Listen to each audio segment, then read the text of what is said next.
નમસ્કાર ગુજરાત। આજના મુખ્ય સમાચારની અંદર આગામી 7 દિવસ માટે હવામાન વિભાગે કરી છે આગાહી। જાણો કયા વિસ્તારમાં પડશે ધોધમાર વરસાદ। ખેડૂતો માટે આવી ગઈ છે ખુશ ખબર। ખેડૂતોના ખાતામાં જમા થશે ₹2000નો 20મો હપ્તો। પ્રધાનમંત્રી આવાસ યોજનાની સહાયમાં થયો છે વધારો। વાહન ચાલકો માટે ટોલ ટેક્સને લઈને મોટી રાહત। કયા ખેડૂતોને મળશે પાક વીમા યોજના અંતર્ગત લાભ। જનધન ખાતા ધારકો માટે આવી ગઈ છે ખુશ ખબર। 1 નવેમ્બરથી દિલ્હીમાં પેટ્રોલ ડીઝલ વાહનો થશે બંધ। વિદ્યાર્થીઓ માટે સૌથી મોટા સમાચાર। ભારતના આ રાજ્યમાં 100 યુનિટ મફત વીજળી મળશે। ગુજરાત સરકાર આપશે ₹25,000નું ઇનામ। ફાસ્ટેગને લઈને નવા નિયમો। ખેડૂતોની પાક ધિરાણ લોન થશે માફ। ખાદ્ય તેલના ભાવમાં થયો છે વધારો। પેટ્રોલ ₹5 સસ્તું થશે। અને આજના સૌથી મોટા ખેડૂત ઉપયોગી સમાચાર જાણીશું આજના આ વિડીયોની અંદર। મિત્રો દરેક સમાચાર દરેક માહિતી જણાવીએ એ પહેલા ગુજરાતના જે પણ મિત્રો ચેનલ પર જો પહેલી વાર આવ્યા હોય તો મિત્રો ખાસ કરીને વિડીયોને એક લાઇક કરી ચેનલને સબસ્ક્રાઇબ કરવાનું ભૂલતા નહીં। સાથે આજનો આ વિડીયો છે જેને અંત સુધી જોતા રહેજો। મિત્રો તેના તાજા અને નવા હવામાન સમાચાર વિશે વાત કરીએ તો હવામાન વિભાગે આગામી 7 દિવસ માટે રાજ્યમાં હળવા મધ્યમ અને ભારે વરસાદની આગાહી કરી છે, જેમાં સૌરાષ્ટ્રમાં વરસાદની તીવ્રતા વધવાની સંભાવના વ્યક્ત કરવામાં આવી છે। હવામાન વિભાગના જણાવ્યા અનુસાર મોન્સૂન સ્ટ્રફ સક્રિય થતાં નવસારી, વલસાડ, દમણ, દાદરાનગર હવેલીમાં ભારે વરસાદ થશે। દરિયાઈ કિનારે 30થી લઈને 40 કિલોમીટર પ્રતિ કલાકની ઝડપે પવનો ફૂંકાશે। રાજ્યમાં હળવાથી લઈને મધ્યમ વરસાદ થવાની સંભાવના પણ હવામાન વિભાગે વ્યક્ત કરી છે। બીજી તરફ અંબાલાલ પટેલે પણ પોતાની આગાહી વ્યક્ત કરી છે। અંબાલાલ પટેલે જણાવ્યું કે ગુજરાત રાજ્યમાં 15મી જુલાઈ બાદ વરસાદની સ્થિતિ પર આગાહી કરવામાં આવી છે। સૌરાષ્ટ્ર, જૂનાગઢ, ભાવનગર, અમરેલી, બોટાદ, જામનગર, કચ્છના ભાગોમાં ભારેથી અતિ ભારે વરસાદ જોવા મળશે, જેમાં ખાસ કરીને મિત્રો જો વાત કરી તો 22થી લઈને 30 જુલાઈના રોજ સિસ્ટમ મધ્ય ભારતના ભાગોથી આગળ વધીને ગુજરાત તરફ ગતિ કરતી જોવા મળશે। ત્યારે ગુજરાતમાં મિત્રો 2 થી લઈને 8 ઇંચ સુધીના પણ વરસાદ વરસશે। મિત્રો તે પછીના સમાચાર વિશે વાત કરીએ તો ખેડૂતો માટે ખૂબ જ અગત્યના સમાચાર સામે આવી રહ્યા છે। જાણો પીએમ કિસાન યોજનાનો ₹2000નો હપ્તો કયા ખેડૂતોને નહીં મળે। એગ્રીસ્ટેક પ્રોજેક્ટ અંતર્ગત ભારત સરકાર અને ગુજરાત સરકારના સંયુક્ત પ્રયાસોથી ફાર્મર રજિસ્ટ્રી હેઠળ ખેડૂતોને આધાર આઈડીની જેમ ફાર્મર આઈડી મળે છે। રાજ્યમાં 15 ઓક્ટોબર 2024થી ખેડૂત નોંધણી શરૂ કરવામાં આવી છે।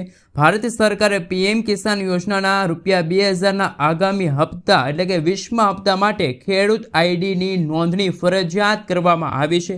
આગામી 15 જુલાઈ 2025 સુધીમાં ખેડૂતોએ ફાર્મર રજિસ્ટ્રેશન કરાવવું પડશે, તો જ ખેડૂતોને આગામી ₹2000નો 20મો હપ્તો છે એ ખેડૂતોના ખાતામાં જમા થશે। સાથે મિત્રો આપણે આજના આ વિડીયોની અંદર એ પણ જાણીશું કે ખેડૂતોના ખાતામાં કઈ તારીખે જમા થશે ₹2000નો 20મો હપ્તો। તો મિત્રો આ વિડીયોને છે એને અંત સુધી જોતા રહેજો।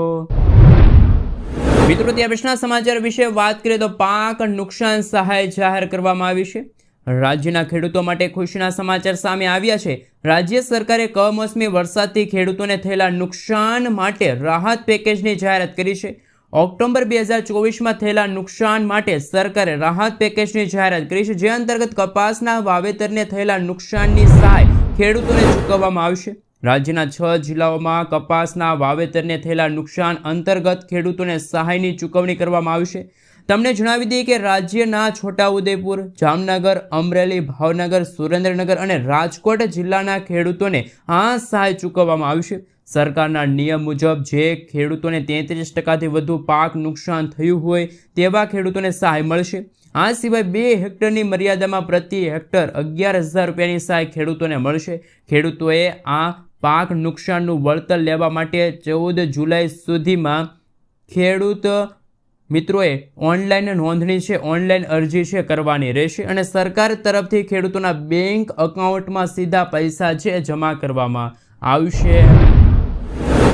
મિત્રો ત્યાર પછીના સમાચાર વિશે વાત કરીએ તો ખૂબ જ અગત્યના સમાચાર સામે આવી રહ્યા છે કે જાણીશું કે મિત્રો ગામડાના લોકો માટે ગુજરાતના મુખ્યમંત્રી ગુજરાત સરકારે શું નવી જાહેરાત કરી છે। તો મિત્રો આપણે જણાવી દઈએ તો ગામડાના લોકોને ઘર બનાવવા માટે પ્રધાનમંત્રી આવાસ યોજના હેઠળ ₹1,20,000ના બદલે ₹1,70,000ની સહાય મળશે। ગુજરાતના મુખ્યમંત્રી ભૂપેન્દ્ર પટેલે ઘર બનાવવાના સમાન મોંઘા થતાં ખેડૂતોને પડતી મુશ્કેલીઓને દૂર કરવા 50,000 રૂપિયાની વધારાની સહાયની જાહેરાત કરી છે. વર્ષ 2025-26 માટે બજેટમાં 1,10,000 લાભાર્થીઓ માટે આ વધારાની સહાય ચૂકવવા 550 કરોડ રૂપિયા ફાળવવામાં આવ્યા છે. કુલ 1,70,000ની સહાય 4 હપ્તામાં ખેડૂત મિત્રોને અથવા તો જે અરજી કરતા જે મિત્રો છે એમને મળશે. પ્રથમ હપ્તો 30,000નો, પછી 80,000 રૂપિયાનો હપ્તો, ત્રીજો હપ્તો 50,000 રૂપિયાનો અને છેલ્લો હપ્તો 10,000 રૂપિયાનો મળશે. કુલ સહાયમાંથી 98,000 રાજ્ય સરકાર આપશે અને 72,000 રૂપિયા કેન્દ્ર સરકાર છે એ આ સહાય પૂરી પાડશે. તો મિત્રો, પ્રધાનમંત્રી આવાસ યોજના ગ્રામીણ હેઠળ હવે લાભાર્થીઓને અરજદારોને 1,70,000 રૂપિયાની છે એ સહાય મળવા પાત્ર રહેશે. મિત્રો, ત્યાર પછીના સમાચાર વિશે વાત કરીએ તો થોડા દિવસો પહેલાં ગુજરાતમાં જે દુર્ઘટના બની હતી એમને લઈને મિત્રો કેન્દ્ર સરકારે જાહેરાત કરી છે 25,000 રૂપિયાનું ઇનામ.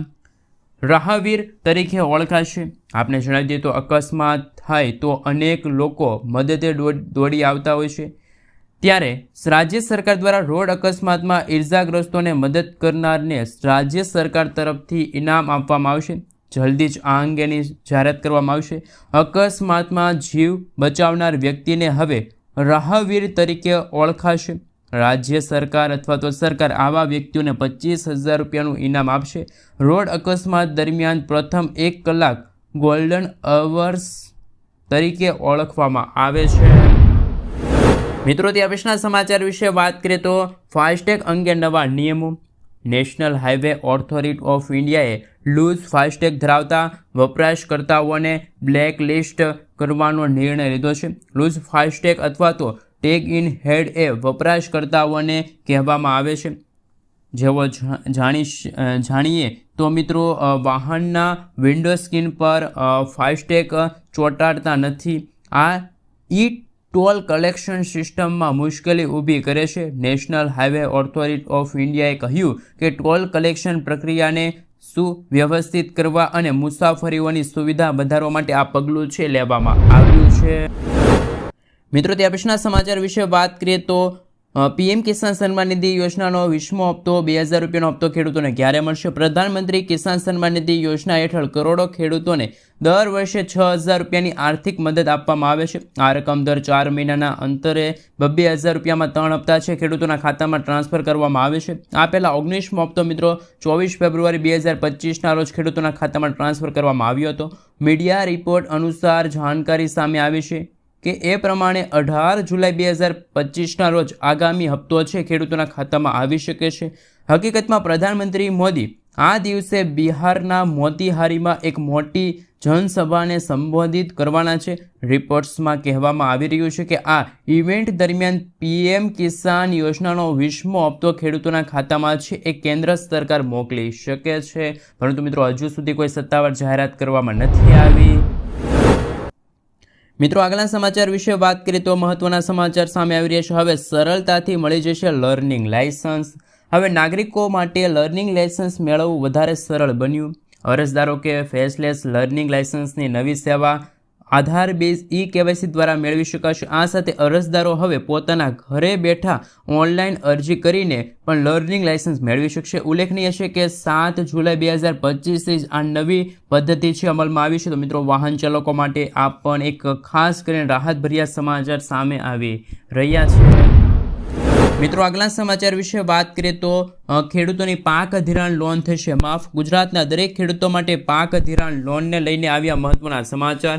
ખેડૂતોએ લીધેલી લોનની નવાજૂની કરવા ખેડૂતો પાસેથી કેશ પેમેન્ટ માગવાના બદલે ડાયરેક્ટ બેંકમાંથી ઓટો રિન્યૂ કરી દેવામાં આવે તેવી માંગ ખેડૂતો કરી રહ્યા છે. ખેડૂતોની બેંકના લોનના પૈસા ભરવા માટે બહારથી ખેડૂતો પૈસા છે એ લાવતા હોય છે અને વ્યાજ છે ભરે છે, જેથી ખેડૂતોને ઓટો રિન્યૂ સુવિધા આપીને મિત્રો ખેડૂતોને થોડીક રાહત આપવામાં આવે તેવી અત્યારે ખેડૂત મિત્રો છે સાથે ખેડૂત સંગઠનો છે એ સરકાર પાસે માંગ કરી રહ્યા છે. જોકે મિત્રો, વારંવાર પાક ધિરાણ લોન અને દેવા માફીને લઈને સમાચાર આપવામાં આવે છે, તો પણ ખેડૂતોના દેવા અને પાક ધિરાણમાં રાહત આપવામાં નથી આવતી. ત્યારે મિત્રો, અત્યારે મોંઘા બિયારણો, કમોસમી વરસાદ, માવઠાનો માર ખેડૂતો સહન કરે છે, અતિવૃષ્ટિ સર્જાય છે, જેથી ખેડૂતોને મોટું નુકસાન થાય છે. તો મિત્રો, શું તમારું કહેવું છે? ખરેખર ગુજરાતના પ્રત્યેક ખેડૂતોની પાક ધિરાણ લોન માફ થવી જોઈએ કે ના થવી જોઈએ? નીચે કોમેન્ટ બોક્સમાં કોમેન્ટ કરીને જરૂરથી જણાવી આપજો. મિત્રો, ત્યાર પછીના સમાચાર વિશે વાત કરીએ તો બિહારમાં હવે આ વર્ષે વિધાનસભાની ચૂંટણી છે યોજાશે. આ પહેલા તમામ દળો દ્વારા તૈયારી હાથ ધરવામાં આવી. ચૂંટણી પહેલાં નીતિશ સરકાર જનતાને ઘણા મોટા ઇનામો આપવા જઈ રહી છે. આ ક્રમમાં હવે બિહારની જનતાને 100 યુનિટ સુધી વીજળી મફત મળી શકે છે. નીતિશ સરકાર જલ્દી આ પ્રસ્તાવ પાસ કરશે. ઉર્જા વિભાગે આ પ્રસ્તાવ તૈયાર કર્યો છે, જેને નાણાં વિભાગની મંજૂરી પણ મળી ચૂકી છે. જોકે હાલ મિત્રો કેબિનેટની મંજૂરી બાકી છે. તેની મંજૂરી મળવાની સાથે જ આ યોજના છે ચાલુ થઈ શકે છે. ખાસ મિત્રો, જે રીતે બિહારની સરકારે રાજ્યમાં 100 યુનિટ મફત વીજળી આપવાની જાહેરાત કરી, તો શું ગુજરાતમાં પણ દરેક ઘરોને 100 યુનિટ મફત વીજળી મળવી જોઈએ કે ના મળવી જોઈએ? ખાસ નીચે કોમેન્ટ બોક્સમાં કોમેન્ટ કરીને જરૂરથી જણાવી આપજો.